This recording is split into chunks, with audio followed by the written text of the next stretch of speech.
उसने ही व्यक्त कर दिया था। कई महानुभाव आप लोगों के आए थे मेरे यहाँ। अब तो इससे ज्यादा जो है कोई अच्छा क्या है, शासन की योजनाएं हैं, इन योजनाओं में क्या है कि कुछ लोगों को समझौता करना पड़ता है। अपन दूसरों की रूट से जा रहे हैं, उनकी भी अपन जिस रोड में चल रहे हैं उसमें भी जमीनें आई हैं, रेलवे लाइन में भी जमीनें आई हैं, वो भी अपने किसी न किसी भाई की जमीनें हैं। तालाब खुदे हैं, वो भी किसी न किसी भाई की जमीन में खुदे होंगे, या जो भी हजारों डैम बने हुए हैं वो भी जमीनों में थे।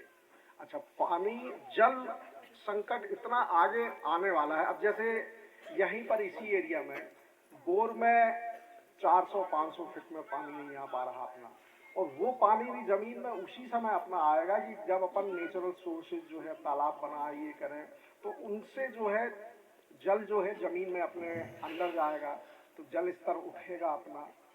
ये सब चीजें ध्यान में रखते हुए शासन जो है इस समय बांध के ऊपर उसका विशेष ध्यान है। और सुविधाओं वाली बात है, आप लोग अफवाहों में ये मत आइएगा। सिर्फ एक गांव दुरार जो है वो चूंकि पानी से कुछ घर डूब रहे हैं उसके, और वो पानी से घिर रहा है, इसलिए हम लोगों ने उसके विस्थापन की योजना बनाई है। बाकी गांवों की जमीन जो है आंशिक रूप से डूब में जाएगी, और उसके लिए सीधे सामने बोला भी कि वो जमीन जैसी जैसी सिंचाई होने के बाद खुलती जाएगी, वो जमीन हम लोग आप लोगों को ही हम लोग देंगे जिनकी जमीनें डूब में आ रही है। वन भूमि भी अपनी डूब में आ रही है, राजस्व भूमि भी डूब में आ रही है। वो जमीन हम लोग तो खेती करेंगे ही नहीं, वो जमीन भी आप लोगों को आवंटित होगी। उसमें जो पानी के साथ जो काफू जमा होती है, उसके इंग्लिश में सिल्ट बोलते हैं, उससे उत्पादन बहुत ज्यादा होता है। अभी अपन लोग जो अंग्रेजी खाद्य डाल रहे हैं या दूसरी खाद्य डाल रहे हैं, उसमें एक प्राकृतिक खाद्य अपनी इकट्ठी हो जाती है। और अभी जैसे एक फसल अपन ले पा रहे हैं, हम भी कृषक हैं, हमारे यहाँ भी खेती होती है, हमारा घर भी आज भी गांव का है। मैं उसको अपनी यादगार के लिए गोबर से आज भी लीपा जाता है। जिस माहौल में आप रह रहे हो मैं उसी माहौल में कर रह के आया हूँ। और हमारे फादर भी आज भी हैं 89 ईयर्स के, उनकी खेती से ही, तो खेती के माहौल में मैं बचपन से ही रहा। 11वीं के बाद मैं बाहर पढ़ने आ गया था गांव से, लेकिन 11वीं तक मैंने पूरी खेती पाती हल जोतने से लेके हर चीज मैंने किया है, तो मेरे को पूरा अनुभव है। आप लोगों के दर्द का अनुभव है। मैं इतना ही बोल सकता हूँ कि जितनी ज्यादा से ज्यादा सुविधाएं मैं दिला सकूं वो मैं दिलाने का प्रयास करूंगा।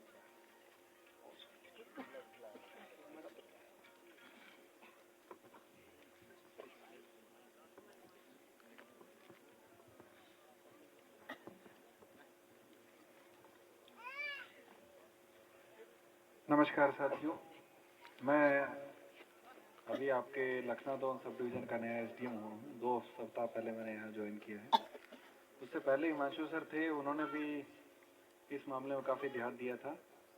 और जैसा कि ई साहब ने बताया कि वो खेती के परिवार से जुड़े हैं, मैं भी खेती के परिवार से जुड़ा हूँ। मैंने भी कृषि कार्य किया है, वो सब किया है, तो मैं समझ सकता हूँ कि अपनी ज़मीन से अलग होने का दर्द क्या होता है। लेकिन जब बात बहुत लोगों के कल्याण की आती है तो कई बार कुछ समझौते करने पड़ते हैं। लेकिन शासन ये सुनिश्चित करेगा कि आपको जो समझौता है वो असल में समझौता ना होके आपके लाभ के लिए होगा। हम जो भी आपको सुविधाएं देंगे वो यहाँ की सुविधाओं से बहुत ज्यादा होगी। हम जो भी आपको राशि देंगे वो आपने जितना त्याग किया है उसके मुकाबले काफी आकर्षक राशि होगी। उसके अलावा आपकी यदि कोई भी मांग है तो वो मांग आप हमारे पास आइए। आपको पता है कि जो राजस्व का अमला है या सचिव, पटवारी, जीआरएस, ये सभी लोग आपसे जुड़े रहते हैं ना, आपके गांव के आसपास रहते हैं, तो ये अमला हमेशा आपके साथ रहेगा। आपको कोई भी समस्या है, आपको कोई भी आशंका है, आपको कोई भी संदेह है, आपको कोई भी जिज्ञासा है कि इसमें क्या होगा, आप पटवारी जी से पूछिए, मेरे पास आइए। मेरे कार्यालय के दरवाजे हमेशा आपके लिए खुले हैं। किसी को कोई भी शंका समाधान हो, आपके एसडीएम का दरवाजा आपके लिए हमेशा खुला है। मैं किसी को मना नहीं करता, किसी को इंतजार नहीं करवाता। आपके कोई भी डाउट हो, किसी भी प्रकार से आपको ये है कि हमारी जमीन में कितना पैसा मिलेगा, 5 लोग आ गए, आप कभी भी आइए। लेकिन इसके साथ में आपको जो भी हम मुहैया करवाएंगे आपके विस्थापन के प्रति, हालांकि जो आपके भावनाएं इससे जुड़ी हुई है, उन भावनाओं को कोई मोल नहीं है। आप इतने सालों से रह रहे हैं, उन भावनाओं को कोई मोल नहीं है, उनकी कीमत हम नहीं लगा सकते। हम कितने भी रुपए की कीमत लगा लें, लेकिन भावनाओं की कीमत नहीं लगा सकते। लेकिन आपको ये समझना है कि आपका ये जो विस्थापन है, ये बहुत सारे लोगों के कल्याण के लिए है। अब आप लोग बोलेंगे कि हमारा ही क्यों किया और किसी का क्यों नहीं किया, कि हमारा ही गाँव क्यों विस्थापित हो रहा है।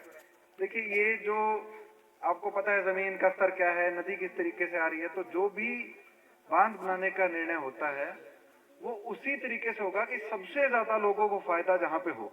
अब यहां से छोड़ के दूसरी जगह बनाएंगे तो कोई और गांव आएगा। तो ये जो सबसे ज्यादा फायदा करने वाली जगह है, उस जगह पे हमने सोच समझ के, पूरे विश्व का कोई भी व्यक्ति आ जाएगा तो वो इस जगह से बदल के दूसरी जगह नहीं बना पाएगा। और एक बात मैं आपसे अच्छे से कहना चाहूंगा, किसी भी बाहरी व्यक्ति से, कोई भी बाहर के व्यक्ति आपके पास आके कोई भी बात बोले, आपको भरोसा नहीं करना है। आज जो आपके सामने बात की गई है, आप सब लोग कैमरा से रिकॉर्डिंग कर रहे हैं, इस बात से हम लोग बिल्कुल भी इधर से उधर नहीं मुकरेंगे। जो बात आपके सामने जितने ही अधिकारियों ने कही है वही बात रहेगी, उससे ज्यादा ही करेंगे, उससे कम बिल्कुल नहीं होगा। आपकी कोई भी मांग है, आप आइए हमारे पास, हम उसको शासन तक पहुंचाएंगे और हम भरसक प्रयास करेंगे कि वो मांग आपकी पूरी हो। इससे कम कुछ नहीं होगा, इससे ज्यादा ही होगा।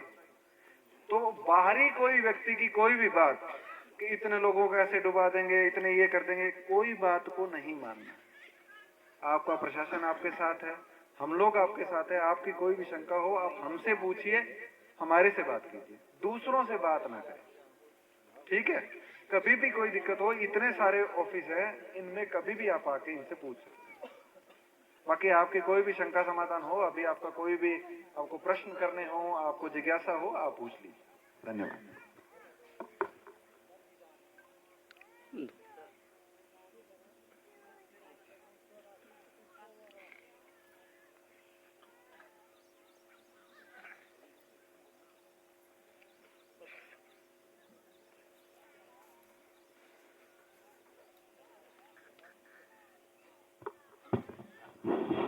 हेलो, आप सभी किसान भाइयों को सादर नमस्कार। मेरा नाम राजेश मेश्राम है, मैं कृषि विभाग से हूँ। मेरे साथ में मेरे साथी पवन गौरव सर आए, वो भी सहायक संचालक कृषि हैं। मैं लखनऊ जोन में अनुभागीय कृषि अधिकारी के पद पर भी काम कर रहा हूँ। जैसा कि आप सभी को पता है कि आज आप लोग यहाँ पर एकत्रित हुए हैं, उसका एक उद्देश्य है कि हमारे इस एरिया में जो परियोजना संचालित होने जा रही है, उससे कुछ किसान, कुछ खेतीहर भूमि थोड़े समय के लिए डूब के क्षेत्र में आएगी। जैसे ही आपका अक्टूबर नवंबर का महीना आएगा, वो पानी समय समय कम होता जाएगा और खेती की जमीन खुलना शुरू होगी। साहब लोगों ने आप लोगों को बताया कि वह जमीन आपको अस्थायी पट्टे के रूप में आवंटित की जाएगी और आप उसमें रबी की फसल ले सकते हैं, जैसे गेहूं, चना, सरसों, अलसी, सूरजमुखी और भी फसलें। अभी आप वर्तमान में क्या ले रहे हैं? खरीफ की एक ही फसल ले पा रहे हैं, धान या मक्का। जिनके पास राहर है तो राहर बोते हैं मेड़ों पे, और भी दूसरी फसलें, उड़द, मूंग वगैरह। रबी में आप लोग सिंचाई का साधन नहीं होने से रबी की फसलें नहीं बो पाते हैं, एक ही फसल पर आधारित रहते हैं। ऐसे किसान भाई जो इस डूब क्षेत्र से जमीन उभरेगी, बाहर निकलेगी, उनको अलर्टेड होंगी, तो वो रबी की फसलें बोंगे, उसमें उनको लाभ मिलेगा फसल उत्पादन से। इसके साथ ही ग्रीष्मकालीन उड़द, मूंग और गर्मी का